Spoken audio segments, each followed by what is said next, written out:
سيدنا النبي قمرون وجميل.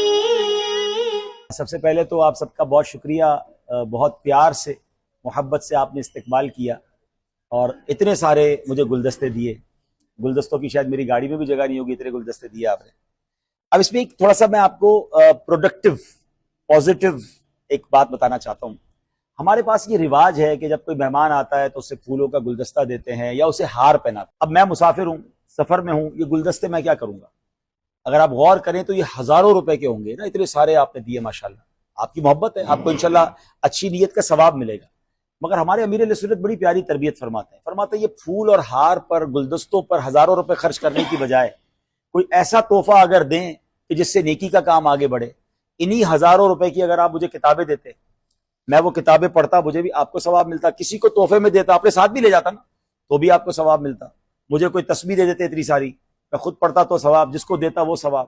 تو نارملی تحفہ وہ دینا چاہیے کہ جو مہمان جس کو آپ نے تحفہ دیا اس کے کام بھی آئے اور وہ ایسا ہو کہ ثواب بھی بڑھتا چلا جائے. اس وقت ہم میرپور کشمیر میں ہیں، ایک بھائی کے ریسٹورنٹ پر آئے تھے دعا کرنے.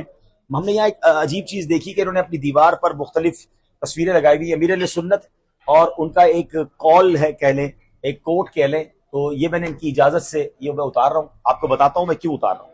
اچھا، یہاں انہوں نے میری تصویر بھی لگائی ہے اور کچھ میری بھی کوئی بات انہوں نے یہاں لکھی ہوئی ہے، تو میں یہ بھی اتار رہا ہوں ان کی اجازت سے.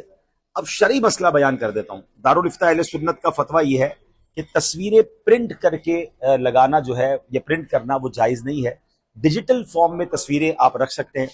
میں پچھلے دنوں بھی ایک بزنس مین کے یہاں گیا تو انہوں نے اپنی آفس میں بہت ساری تصویریں، بڑے شخصیات سے ملاقات کی تصویریں لگائی ہوئی ہوتی ہیں، اور بعض لوگوں کے لیے اپنے بزنس کے لیے ضروری بھی ہوتا ہے. تو اس کا ایک شرعی حل یہ ہے کہ آپ ان تصویروں کو ڈیجیٹل فارمیٹ میں لے لیں، ایک LCD لگا لیں اور اس LCD پر وہ تصویریں بار بار چلتی رہیں. تو آپ کا جو مقصد ہے وہ بھی حاصل ہو جائے گا اور شریعت کے حکم پر بھی عمل ہو جائے گا. تو انہوں نے ماشاءاللہ فوراً میری بات مان لی، تو میں نے یہ تصویریں اتار لی ہیں